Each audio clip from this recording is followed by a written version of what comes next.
বন্ধুরা 2026 বিশ্বকাপের গ্রুপ পর্বে ব্রাজিল বনাম মরক্কো ম্যাচটি ছিল ফুটবল প্রেমিকদের জন্য অন্যতম আকর্ষণীয় একটি ম্যাচ। কিন্তু ম্যাচ শুরু হওয়ার আগেই ব্রাজিল সমর্থকদের মধ্যে দেখা যেত হতাশ, কারণ ব্রাজিল সবচেয়ে বড় তারকা নেইমার জুনিয়রকে ম্যাচে স্কোয়াডে দেখা হয়নি।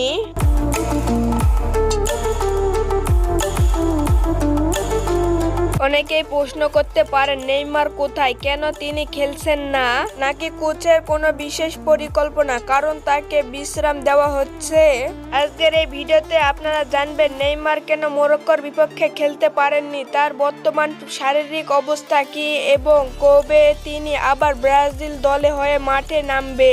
বিশ্বকাপ শুরু হওয়ার কিছুদিন আগে নেইমার একটি পেশির চোটে আক্রান্ত হয়। চিকিৎসকদের মতে এই ইনজুরির কারণে তাকে কিছু সপ্তাহ মাঠে বাইরে থাকতে হবে। ব্রাজিলের মেডিকেল টিম শুরু থেকেই নেইমারের অবস্থা পর্যবেক্ষণ করে আসছিল।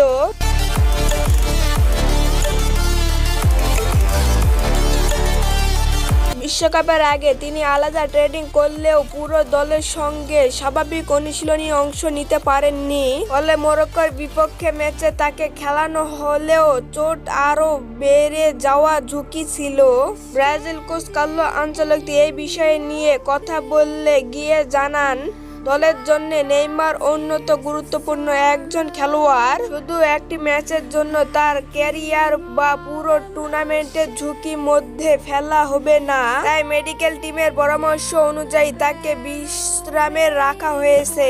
এইদিকে নেইমার নিজেকেও সামাজিক যোগাযোগের মাধ্যমে ভক্তদের উদ্দেশ্যে বার্তা দিয়েছেন। তিনি জানান, দ্রুত সুস্থ হয়ে উঠে মাঠে ফেরার জন্য তিনি কঠোর পরিশ্রম করছেন। ব্রাজিলের হয়ে বিশ্বকাপ খেলার স্বপ্ন এখনো জীবিত এবং যত দ্রুত সম্ভব তিনি দলের সঙ্গে যোগাযোগ দিতে চান।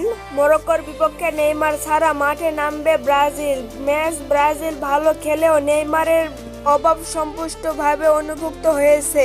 আক্রমণ ভাগে তার সৃজনশীলতা, ড্রিবলিং এবং গোল করার ক্ষমতা দলের জন্য অনেক বড় শক্তি। তাহলে বন্ধুরা, আপনারা কি মনে করেন নেইমার ফিরে এলো ব্রাজিল বিশ্বকাপ জিততে পারবে?